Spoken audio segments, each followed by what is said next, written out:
Hey there, it's me, Nicole. I'm at a park in Hamilton, Ontario today, scoping it out for a wedding. The wedding is going to be in about 2 weeks, and the couple told me that they'd like to do their bride and groom photos at this park, which is the Eramosa Karst Conservation Area. It's a beautiful day. There's like a few clouds in the sky, but it's really nice here. And I thought it was a nice day to come for a walk and check out this park before the wedding so that I have a good plan in place.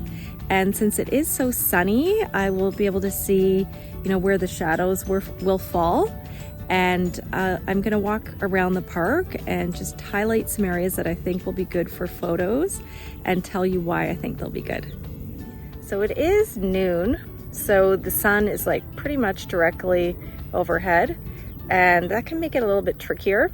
So if I'm facing this way on the trail, you can see like the lighting looks awful on my face. My nose is like really bright, and then I've got these weird shadows under my eyes. It's just not flattering in this direction. So what I would do is I would just ask the couple to turn around, and I would shoot this way so that they're backlit. And you can see that my skin is all like consistently lit now. I would expose for my skin tone when I'm taking photos, so I would bump up the exposure a little bit to brighten up the skin tones, but you can see that this will look better. So I could take photos of the bride and groom along this pathway walking towards me with the sun at their back. I could also do like different poses this way, or I could also do group shots with the bridal party with the sun behind them. So we could do lots of things. One way to check where to shoot is to just look at the ground and see where the shadows fall. So you can see here that the shadow is on this side of me. So if I was going to take a photo in this situation, I would stand in this direction and shoot that way, so that I would shoot towards the sun. I love about being a wedding photographer is that I always get to check out unique places that I wouldn't get to see otherwise.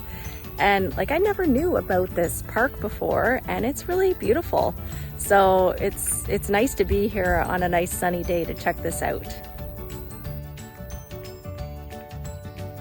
So I've been walking for a little while, and I think it's all the same. It's all these nice paths with nature around.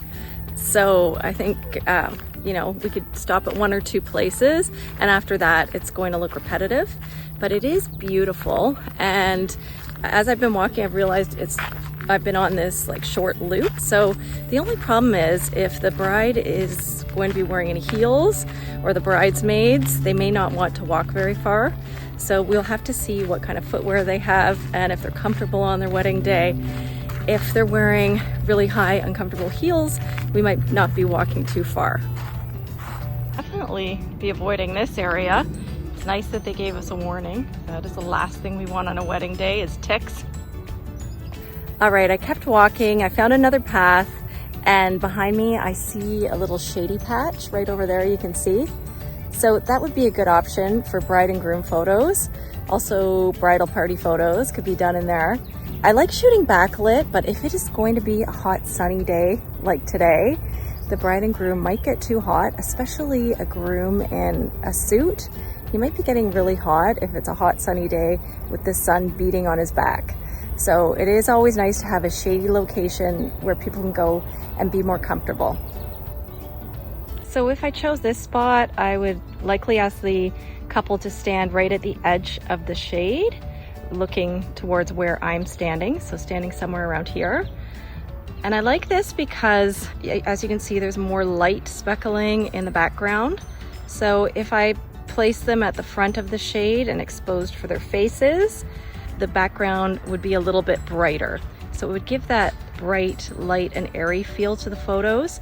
If it was like pitch black, dark shade in the background, it would look heavier.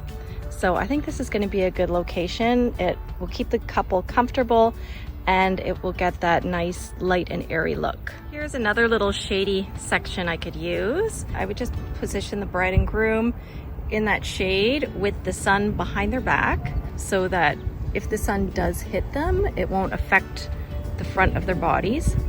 there'll be lots of little patches of shade like this around the trail, so I'll just have to pick one of them. And actually, when we take the photos, it's gonna be a little later in the day, so the areas of shade will be just a little bit bigger by then.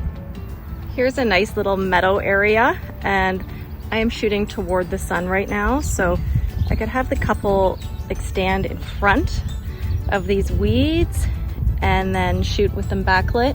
And I think that would be nice. That way they can stay on the path. The bride and groom don't have to worry about messing up their outfit by getting into the weeds. So I think if I had them stand right here shooting backlit, that would be nice. Okay, I'm done looking around the park, and I'm glad I came because I ended up walking quite far. And on the wedding day, I don't think the bride and groom will have time to be walking that far. And if it's a hot day like today, it might be too much for them.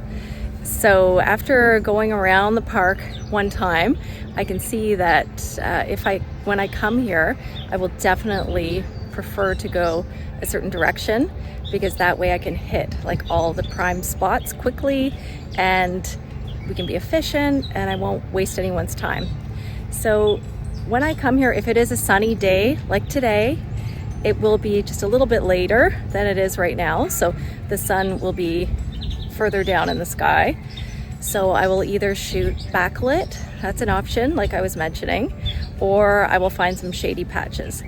So those several areas that I found, I think those will work out well. And I'm really happy with this park. I love the natural beauty here, and I think it was a good choice. So I think it was also good for me to come here and scope it out. And I hope you liked my commentary. If you have any questions or comments, please leave them below. And if you like this video, please hit like or subscribe so I will know that you like this kind of content, and I'll make some more in the future. Okay, thanks for watching.